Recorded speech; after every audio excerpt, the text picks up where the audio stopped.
All Things Motoring International is owned and brought to you by SA's most trusted online vehicle platform, CHANGECARS. Our name says it all. Whether you're looking to sell, need advice, need finance, or need insurance, CHANGECARS has you covered.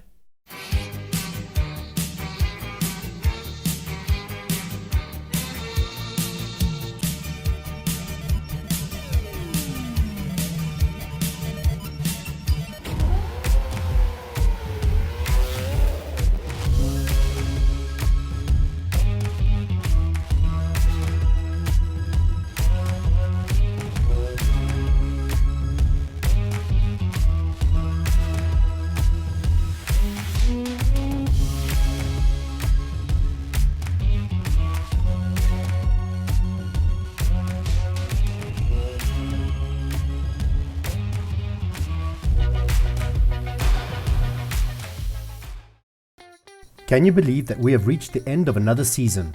It was jam-packed with fun, adventure and good times. We also tried bringing you relevant and exciting new content from across the country. And these are some of our favorite moments from Season 7. We started off with Angela's Picnic, a good cause raising funds for Wits Hospice charity. And we spoke to Ernest about his BMW 635 CSI. There are certain cars that every time I see an example of them bring back a specific memory. My interpretation of Nelson PK on the 1984 BMW 635 CSI. Today we've got not a 1984 but a 1982 model and very, very unique. Ernest, you're the proud owner of this. 1979 or 1982, you need to clarify. Yeah, it was built in 79 right. And I bought it in 82. So in 79, it's a left-hand drive, comes from Germany. Did you import it? No, it was I bought it used as a second hand. Still under just over 92,000 Ks. Yeah. It's fantastic, it's got enough horsepower, you enjoy it, and yeah. I enjoy it for car shows now. It used to be a day-to-day motor car, and then now it's just part of the classics and just enjoying the car for the rides out. Whatever, yes. So anybody who knows anything about a BMW 6-cylinder, straight six, silky smooth, this was one of the first cars with fuel injection. The fuel injection unit in here is not quite what we have today. This is a mechanical fuel injection. One of the trademarks of a BMW of the 1970s, 80s and early 90s was a unique toolkit in the boot. For me, I just found that incredible. You had spanners, you had screwdrivers, you had pliers. This particular car still got the original toolkit? Still got the original toolkit, but it's hardly ever used. Never used it in any case, but it's always there for emergency if you really need to use it. Well, you talk about having not used it. With 90,000 kilos, this car's hardly even run in. The interior, absolutely pristine. The seats, not the cloth of the time, but Recaro leather. Absolutely magnificent. In terms of comfort, what is it like? It's very comfortable drive, and it's you don't get tired of driving the vehicle. You enjoy it driving. A big shout out to Recaro. You know how to treat your customers. You hug them. Wishing you the very best. You've got the most beautiful example in South Africa. Thank you very much. We then set off to Cape Town, where Ernest attended the show, Things of Beauty, where he found Querbus with a very special rotary-powered Datsun 160Z. If there's a car in Cape Town that is the ultimate when it comes to car culture, for people like me growing up, it's this. It's the Z, specifically the coupe version. But this isn't just any Datsun Z. This one has got a rotary engine. Kobus, hoekom? Dis 'n Z met 'n twist.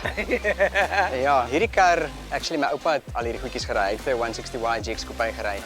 En ek het die karretjie gekoop om actually 'n karretjie vir workshop toe en terug te doen. En die ouetjie het 'n bearing gehardloop op die L-series. En rotary was altyd 'n interest vir my geweest, die klank en dit voel soos of hy eintlik in 'n reiskar sit as jy hom ry. So toe ek die kar gesien elke dag buite in die garage staan en ek het vir hom gesê jy gaan 'n rotary kry. Jy gaan 'n rotary kry. En dit het my geruime tydjie gevat, maar eventually toe het ek die rotary. So hy's nou in en die ouetjie toe sy kleure gekry omdat dit 'n iconic kleur is. The only thing that's original on this car is the actual badge, so the Z badge. But the Z also came out with different carburetors, different cam. So it was a bit of a sporty one that the guys really wanted. They wanted to commit to something that's actually going to be valuable one day and iconic. Yeah. And all our grandfathers, all our uncles, everyone knows the Datsuns, they know the Zs, and therefore I choose the iconic colors to create it in the Z colors, yeah. A little known fact, I actually had a 120Y exactly like this in this color. Yeah, it makes me miss that car. I wonder if we should fit the rotary to that one. You'll find it. I'll speak to this guy.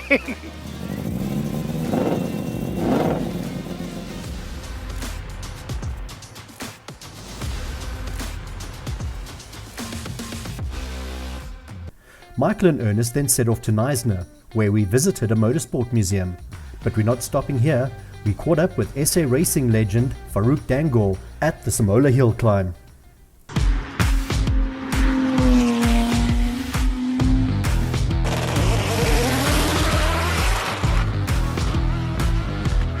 I'm not just chatting to racing driver Farouk Dangor, I'm speaking to absolute legend Farouk. Third Samola Hill climb, how's the event going for you? So far so good, Mike? We took part in the Friday Classic race and we finished second. Amazing. And we had a fantastic time. The M3 was an absolute crowd thriller. It entertained the people. Just loved it. Now you've come down with 2 cars all the way from Clarksdorp, over 1,000 kilos. The effort to take part in an event like this has got to be worth it. Your third event? Absolutely. It's so special. Mike, you remember my late son Mohammed was very passionate. Mohammed Yes. was very passionate about this race. And we're carrying on the legacy of keeping Mohammed's name going with us. Incredible respect, incredible admiration. Mohammed truly lives on. You've got 2 vehicles here. Tell us about them. So the M3 is the original British touring car that we Wow. raced in 1993. So it's a 35-year-old car actually. The E30. E30 M3, 2-litre, normally aspirated 16-valve engine, making about 130 kilowatts on the wheels. And yet we did a 53, which was a very quick time, really. Incredible. Now the E30 M3 was a vehicle that we didn't get. We had our own special 333i. As good as the 333i was, it was not an M3. Absolutely. No, the M3 was just very. The spectators were absolutely crazy about that. Absolutely. And in the second vehicle, an incredible Nissan. Yeah, well, this is a very special car. So there were only 4 Nismo GTR track packs imported into the country. I managed to source one of them. So it's standard suspensions, everything. Yes. The motor has been tuned up a bit to about 800 horsepower. Tuned up a little bit to 800 horsepower. That is incredible. Yeah, and we've been third quickest in practice yesterday. So let's hope we can stay in the top 3 this morning. For sure. Now something interesting, Farouk. You're looking younger than ever. The racing is in your blood. When will it stop? Mike, you retire when you expire. I've got a lot of energy in me still. I still enjoy it. I love this event. I love this event. It's very special. It's very unique. It's the only event of this type in South Africa. And it brings a lot, it feels like a reunion when we meet all the guys here. Of course. When you talk about a reunion, it's for the fans also. To see racing legends at work, incredible. Samola 2025, can we count on you being here? Inshallah. Inshallah in Arabic means God willing. God willing, we will see you to many, many, many more years for Thank racing you. for you. Thank you, Mike. Thank you. Stay tuned. After the break, we have more highlights from Season 7.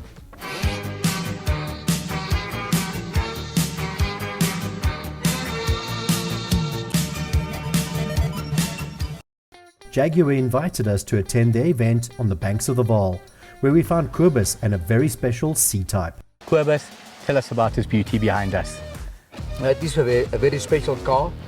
It is one of the 3, a copy, or what I would call a tool room copy. Yes. That means every part on it is exactly as per the car that raced in 1953.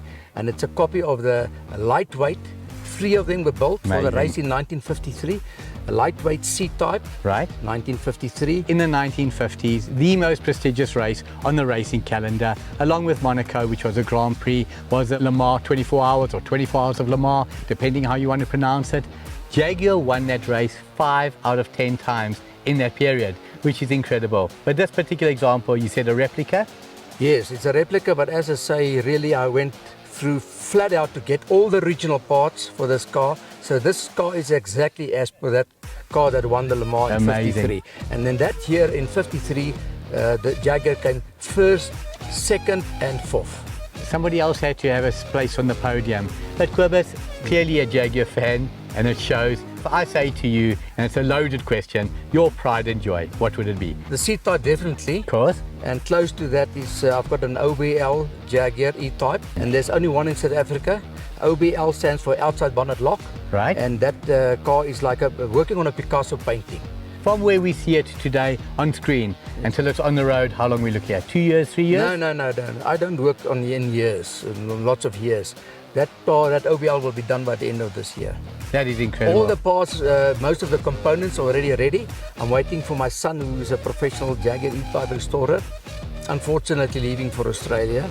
But he is going to have the car painted within the next 3 weeks. That's incredible. And then as soon as that car comes back here, I'm full blast into it and fitting the parts that's already prepared. So it won't take that long. By the end of the year, the car's done. So Cobus, being here, there's two things for me that are crystal clear. One of them is a wish that you would join the civil service, because with an attitude like that, where you say, I don't take years, I take months, that's what we need in South Africa. You have an exceptional collection. I wish you the very best with the projects, with the existing vehicles, and may you go from strength to strength in every way. Thank you. A major feature that the audience loves is retro reviews. With a few to choose from, we selected when Ernest got hold of an E60 BMW M5. So consider that the year is 2005 and you've got R1 million to spend. The BMW drops this. The BMW M5 V10. It doesn't sound right. It doesn't sound like a M5 should have that many cylinders, but it does. And the best way to experience those cylinders is to press that M button over there. I'll take it all the way to about 8,000 RPM.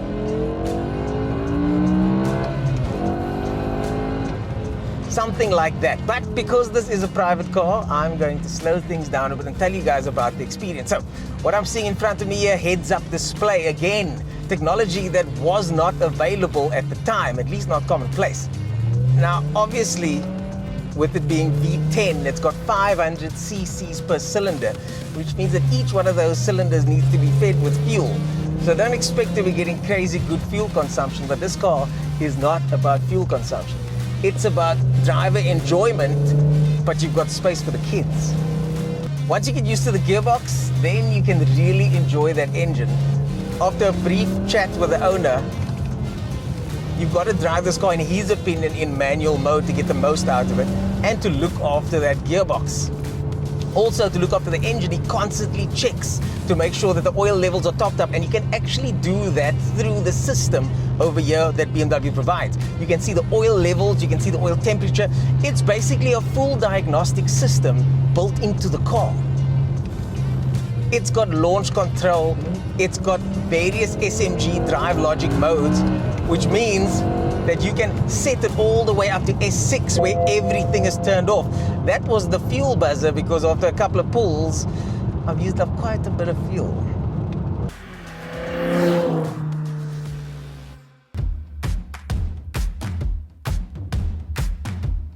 I've always said that 90s motoring is peak motoring, and if that is true, then this is peak motoring plus about 15% VAT. It is over the top in many ways, including that V10 engine.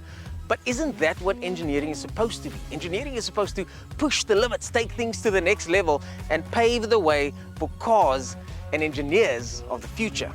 I think this car did exactly that, and although Chris Bangle gets a bit of a bad rep, I think he can rest easy knowing that he certainly created a future classic. Next up was Cars in the Park, Pietermaritzburg, and what a turnout it was. We spoke to many proud exhibitors, but we fell in love with one of the best examples of a Peugeot 504 in South Africa.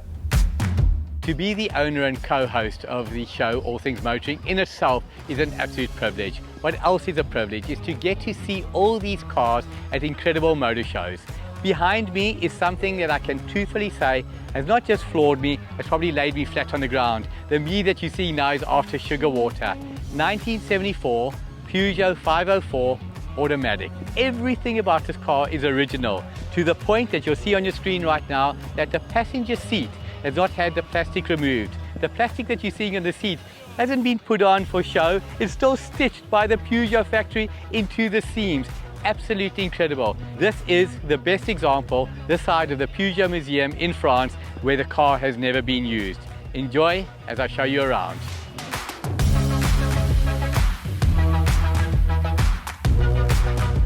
Now, what makes this car so iconic? I personally have never had the pleasure of traveling to West Africa, still on my bucket list. But people who have been will tell you, you can go to Senegal, Burkina Faso, Mali, any of the Francophone countries in West Africa, and what are the taxis and the runaround cars? Peugeot 504. Not Peugeot 505, and not every piece of junk that came after it. The iconic, indestructible, built for Africa, will never die Peugeot 504. When you look at a Peugeot from this period, it tells you sadly how far, in my opinion, the brand that is Peugeot has fallen.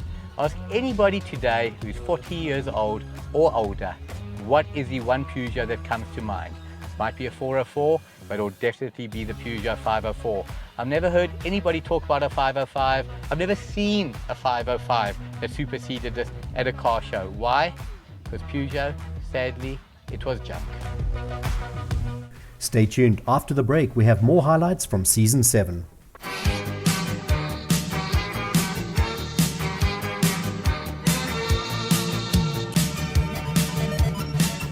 Next up was Italian Day, and who doesn't love Italian flair and food? With so much on display, Michael even found his favorite Ferrari. There are two questions I'm sure I and many others struggle with. Who is the greatest when you talk about sportsmen, presidents, etc.? But don't worry about that.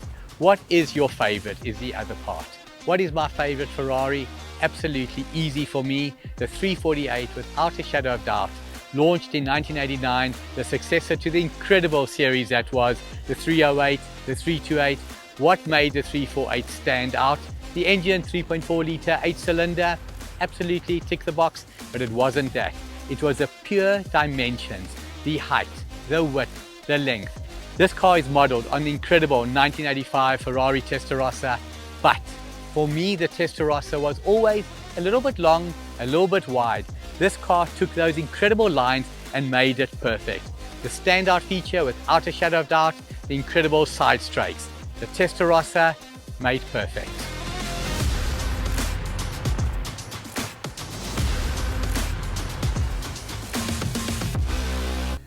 With the introduction of our Investigator segment, Temba ran into some characters, but one of our favorites was Italian Day. What's up guys, we are cruising around and I bumped into a new friend, Matt here. We're standing in front of Matt's car. We tried not to take up too much space, but it is a small car, Matt. Quite small. They call it the hairdresser car. This seems to be a turbocharged hairdresser car. Can you agree with that? It's the hairdresser car. You can't beat them, join them. Can you demonstrate to us how you be Italian on a telephone call? I mean, if so you put your elbows in the little crease of the wheel and then...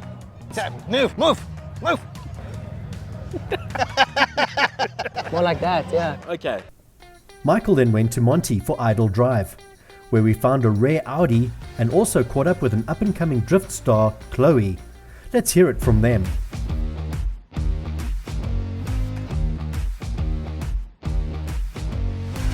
At All Things Motoring, we love all cars, but as I say, some cars are more equal than others. Today, my day is made. Whenever you come to an incredible event like this, you see lots of Mercedes, you see lots of BMW, you know those two are going to be there. What you don't see is a lot of Audis. Today, as I say, proverbial tick the box. Next to me is something absolutely standout. 1974 Audi 100 GL, absolutely pristine original condition. Where do you start? Look at the dual round headlights, the incredible sleek grille.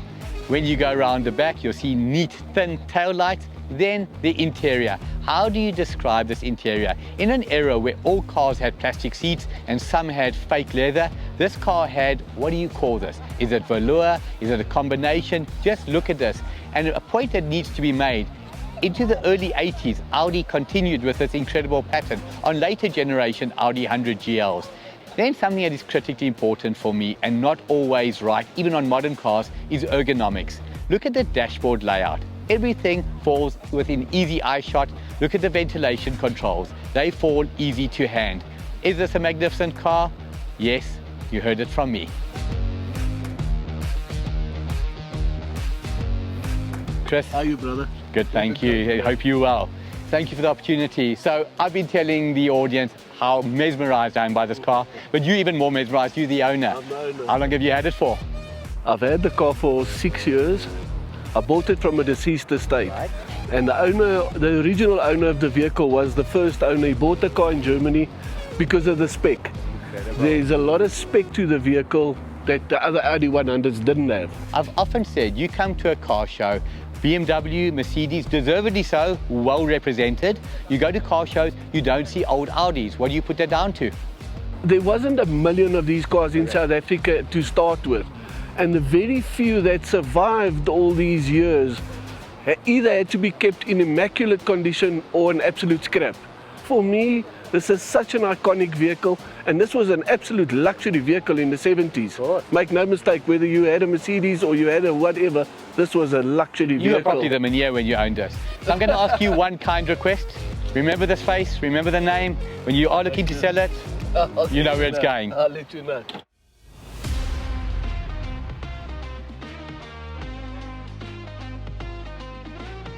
Next to me is Chloe Simpson. Chloe, if you ask me to describe you, the last thing I'll describe you as is a drift master. And you're 15 years old, which is incredible. Beautiful. Tell us about drifting. It's not been long that I've been involved, but since I've been involved, it's like a bug that just bit me, and I couldn't leave it. It's just, since then it's been my passion, and that's what I want to do for the rest of my life. Now, the obvious question that you'll be asking, you get your learner's license in South Africa at 17, you get your driver's license at 18, you are 15, we're 2 to 3 years ahead. How did you get into driving a car even? So my dad's always been involved in drifting, and he's always loved cars, and I've got it from him. I'm very much like my dad, and you don't need a license to drift, actually. Let that be your dream. You don't need a license to do anything. You want to live your dream, you can live your dream. Where to from here? I really want to inspire girls, actually. They shouldn't be scared just because it's mostly normalized as a male sport, and that's just not true. Women can drive as well, and women can be just as good. I want to be big in the sport. I want to go to Formula Drift, and I want to be places, and I want to travel. So to Chloe, her family, we salute you. May you have an incredible career in the sport. You deserve it. Your bubbly personality shines through. It's been an honor to meet you. To wrap up this episode, Ernest attended the start of Africa Rally. It's the morning of, and we've just stumbled upon this car at the back here, the Land Cruiser. Yes. It's got a Lexus V8 engine and a BMW X5 chassis. My first question is this a good idea? I honestly don't know. So when we came up with the idea, I had like 3 things. I want an old diesel, 90s or 80s, with no electronics basically, and a manual. I found a mid-2000s BMW petrol, which is an automatic. Which is exactly the plan. The exact plan went to perfect thing. Hence the Land Cruiser was born. 1UZ V8 automatic. Hadn't been serviced in ages, had tons of issues.